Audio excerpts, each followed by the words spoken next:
What is going on, guys? We're here at the newly remodeled Indianapolis 500 Museum. I'm super excited to get in and see what they got, so let's go in and check it out. So we're here in the gasoline alley part of the new Indianapolis Motor Speedway tour. As you can see, it takes us through the garages and whatnot of the Indianapolis Motor Speedway. So here is the first 1910s area. Pretty cool. So still in the 1910s here. Every era has a garage that goes with it, and also these like souvenirs or what's the word I'm looking for? Trophies or stuff like that to go with the era. So you have like books and trophies to go with the era. So this is the 1920s garage. Pretty cool. Has some cars and some artifacts in it, and looks pretty cool. Okay, so we're in the 1950s. They skipped the 30s and the 40s and went straight to the 50s. So as you can see, something really cool about these garages, they have a TV. And the last one I didn't point out, but they had like a radio or something because they go with what's cool with the times. And yeah, like the work shop and the engine and stuff, just it's really cool they keep up with what's trendy. So we're here in the 1960s with Jim Clark, the only Triple Crown winner ever to live. His 1964 car. This car won the 500 by over 2 minutes, most dominant win in Indy 500 history. They have the pull-down screen and a really cool fridge. This is probably my favorite garage out of all of them. Super cool, and the paint job's on point, one of the best we've ever seen. We're in the 1970s era. As you can see, the TV and the wings on the cars. This is the first true decade where we had front and back wings, like proper ones. And you had the 5-gallon buckets and WD-40, which I noticed was added, and the green chair. So shout out that. We're in the 1990s. They don't have the 1980s, but you can see they added the computer. They have the Cosworth engine, and these cars are probably the fastest the Speedway's ever seen. Really, really fast cars. Some of my favorite cars. Just these cars looked great. So this is Chucky's bike. Unfortunately, he's passed away, but that's his bike, so I thought I'd throw it in the video. Pretty cool that he made it in the museum. So we are here in the starting line experience, and I will film and show you guys what it is like. Something cool they do with the starting line experience is they take the front row from the previous year. So you have Scott McLaughlin, Will Power, and Joseph Newgarden in the Team Penske sweep. Those aren't actually their cars. They're just Delarla chassis that the Speedway has bought, and they've just wrapped them like that. And every year they will take the front row from the 500, so this should be the 2025 500, and who's ever the 3 people on the front row will be there. And I will now film and show you the starting line experience.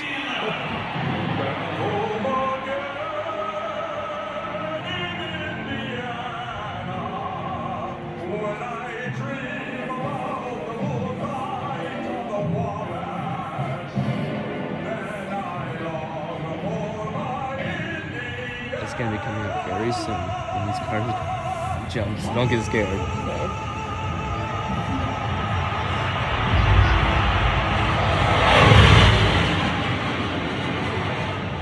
That's really cool.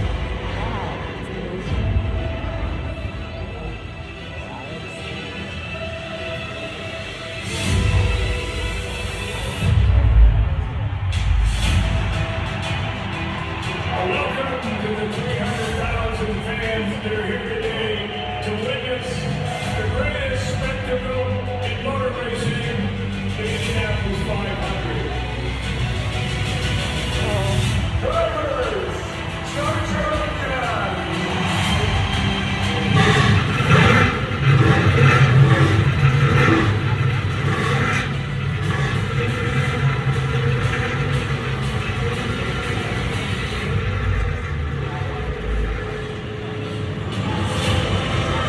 Okay, so we just got out of the starting line museum, and I only filmed like a minute of it, like the start your engines parts, because that was actually a 10-minute thing.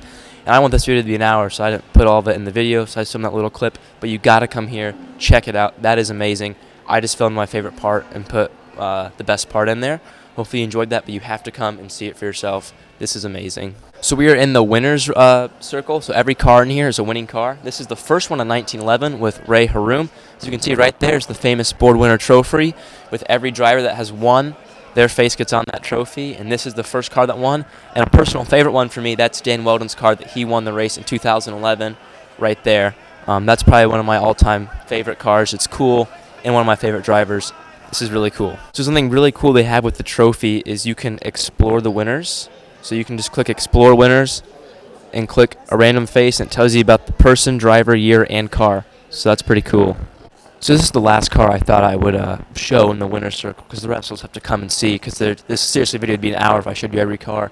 But I thought I'd just show this car. It's probably one of my all-time favorite liveries, up there with Jim Clark's Lotus in '64.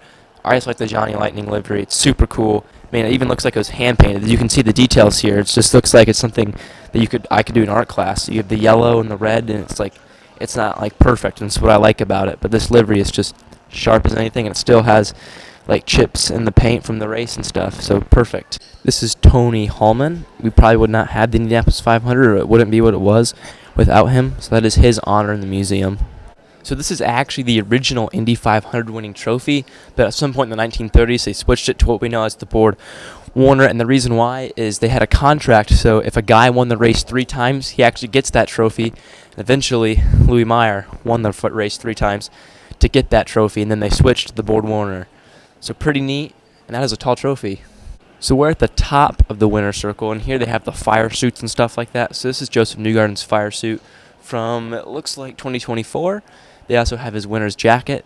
That's pretty cool, the tradition they started. And then they have his check. That is the Borg Warner check. He obviously made a lot more than $440,000, but every year Borg Warner adds $20,000 for if someone goes back to back, and it had been 20-something years since Elio did it in 2002, and that had gotten up to $440,000, so Borg Warner gave him an extra $440,000 for his win. So we're here at the Alex Palou, and this is his 2024 fire suit and a mini Astros Cup. That's what they get if they win the IndyCar Championship. There's the big one right there. Yeah, and it's like the Borg Warner trophy. You get a mini one if you win. So, yeah, I thought that was pretty cool, and a cool little touch with the fire suit. So this is the part of like a rotating exhibit. I think it changes like once a year or a couple of months. I don't really know, but it's NASCAR, and this is the first NASCAR that won the Brickyard 400, Jeff Gordon's car.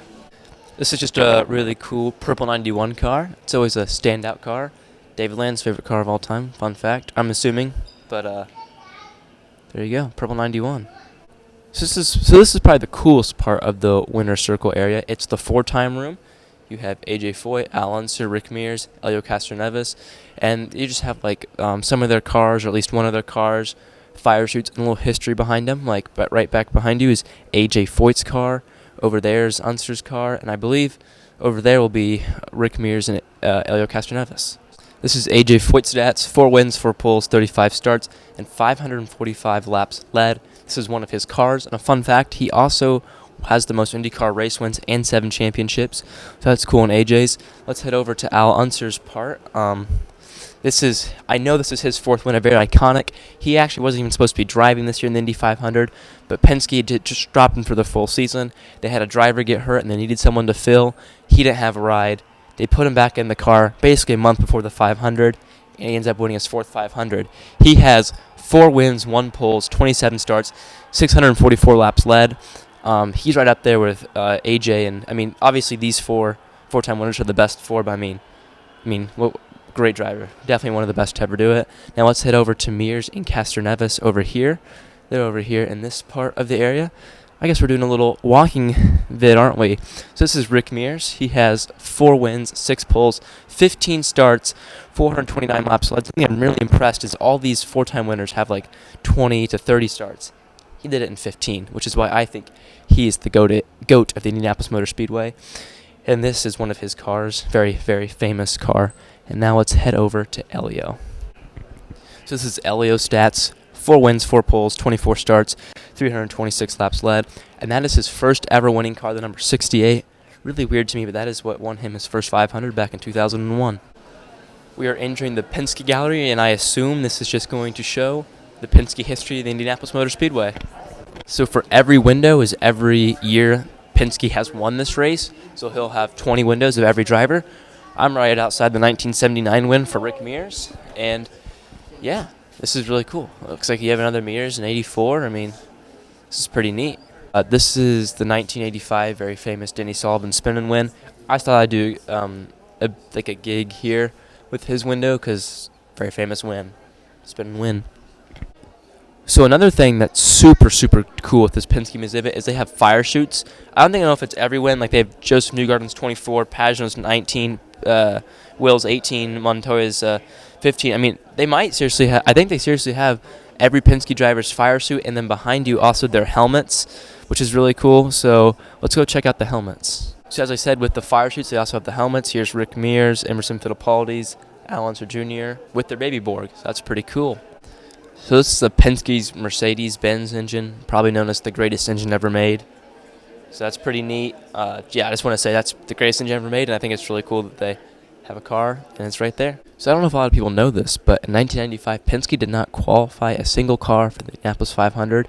It's the only time it's ever happened for Penske, and it's really crazy that this even happened. But in 1995, Penske did not qualify one single car for the race.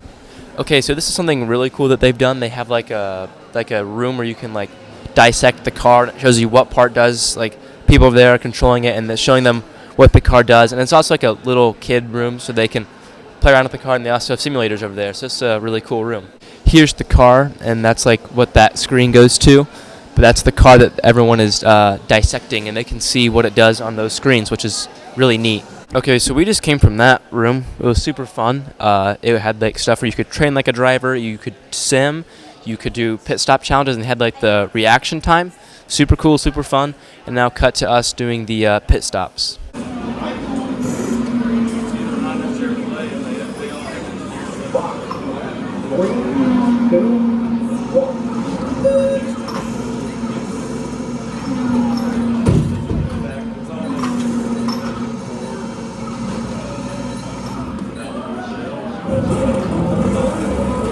Okay, well that is the wrap on today's video for the 2025 newly rebuilt Indianapolis Motor Speedway / IMS Indy 500 museum, or just museum. Super cool museum. They crushed it. Could not have done a better job. I can't believe this is below budget.